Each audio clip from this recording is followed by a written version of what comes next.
Olá! Eu venho aqui hoje falar com vocês de um dos países mais incríveis do mundo, a Rússia.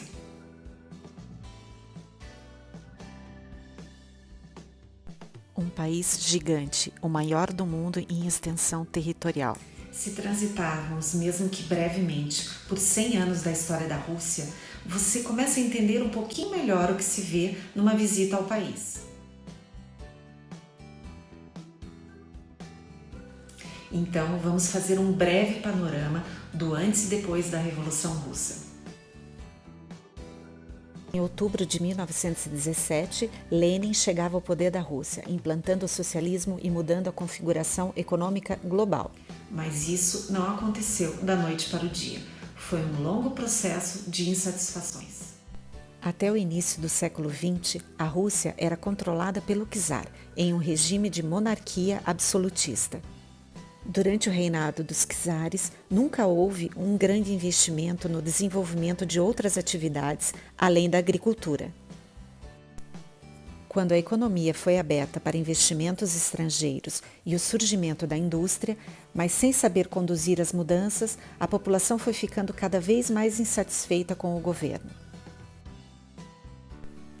O século XX começa com greves e revoltas. Inspirados por pensadores como Karl Marx, os trabalhadores reivindicavam melhorias. Em 1905, acontece o Domingo Sangrento, onde as pessoas foram confrontadas violentamente pelo governo. Sob pressão, o czar Nicolau II instituiu uma monarquia constitucional no país, a Duma, como é chamada, o parlamento.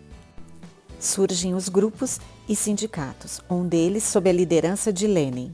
Com a entrada da Rússia na Primeira Guerra Mundial, a situação do país se agrava. A população queria empregos, condições dignas de trabalho e exigia o fim da monarquia. Em 1917, Nicolau II abdica do poder e é exilado na Sibéria.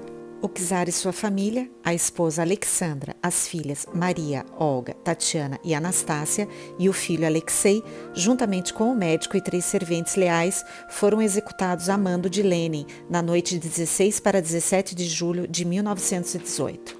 A execução continua até hoje, inspirando teorias e uma aura de mistério. Após a identificação por DNA, os corpos foram sepultados com honras na Catedral da Fortaleza de São Pedro e São Paulo, em São Petersburgo. Esse foi o fim de 3 séculos da dinastia dos Romanov. Agora vamos falar um pouco mais de uma cidade que é maravilhosa, é uma das mais lindas do mundo, que é São Petersburgo. Foi uma cidade construída para ser a cidade dos czares, símbolo de poder e riqueza.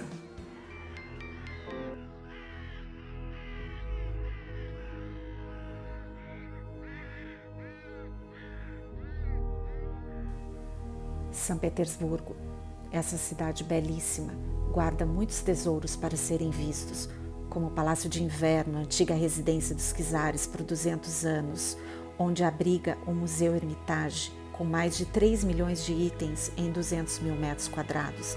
Peterhof, alguns quilômetros do centro da cidade, planejada pelo czar Pedro o Grande para ser o mais luxuoso da Europa, com parques, jardins e fontes ao redor. O Palácio de Catarina, em Pushkin, foi residência imperial de verão por 2 séculos.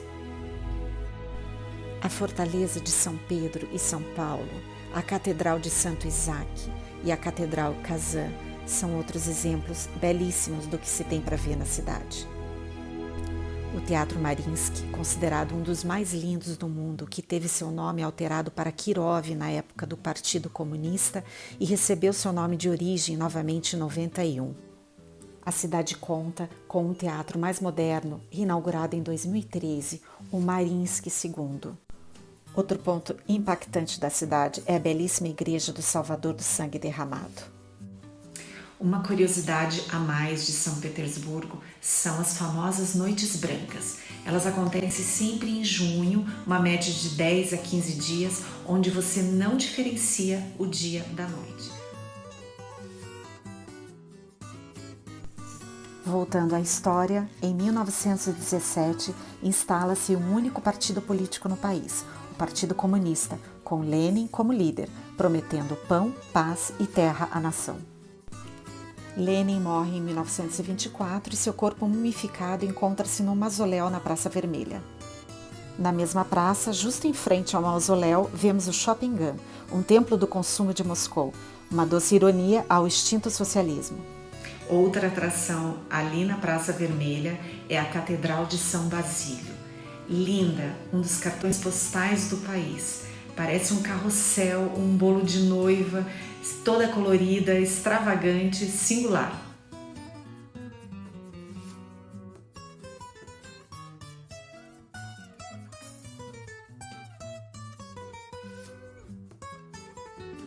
E continuando com a história, com a morte de Lenin, Stalin assume o governo de secretário-geral do Partido Comunista, tornando-se o líder do governo. O stalinismo ficou conhecido como uma das ditaduras mais cruéis do mundo. Seu governo durou até 1953, quando Nikita Khrushchev assume o poder. Nos anos 80, o líder Mikhail Gorbachev introduziu uma política de reconstrução, a perestroika. Em 1991, Gorbachev renunciou e 12 países se separaram, desfazendo a União Soviética. A partir daí surgiu a Federação Russa, comandada por Boris Yeltsin, o primeiro presidente eleito do novo país. Vladimir Putin é o atual presidente da Rússia, desde a renúncia de Boris Yeltsin em 99. Em 1918, a capital da Rússia foi novamente transferida para Moscou. A cidade, com aproximadamente 12 milhões de habitantes, é uma cidade vibrante e moderna, que impressiona por seu porte e pela diversidade de atrativos. Moscou abriga uma sociedade que passou por muitas mudanças ao longo dos últimos séculos e é definitivamente uma cidade de contrastes. Mistura edifícios medievais, construções estilo bizantino, o construtivismo soviético e os prédios de arquitetura contemporânea.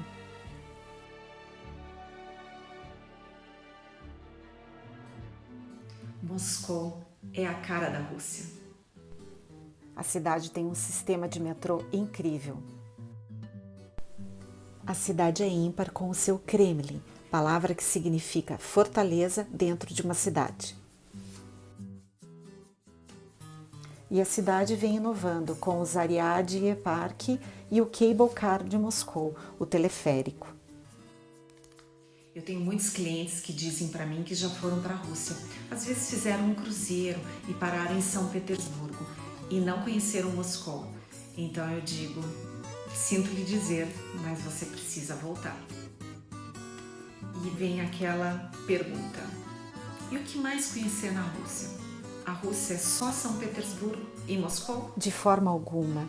A Rússia tem o Golden Ring, o Círculo Dourado, um conjunto de cidades históricas a poucos quilômetros de Moscou que vale a visita. E também Sochi, a Riviera Russa. Então, quando você começar a pensar nessa nova fase, para onde que você gostaria de viajar, a Rússia é uma ótima ideia. E continua vindo aqui ver o mundo através dos olhos da Strum.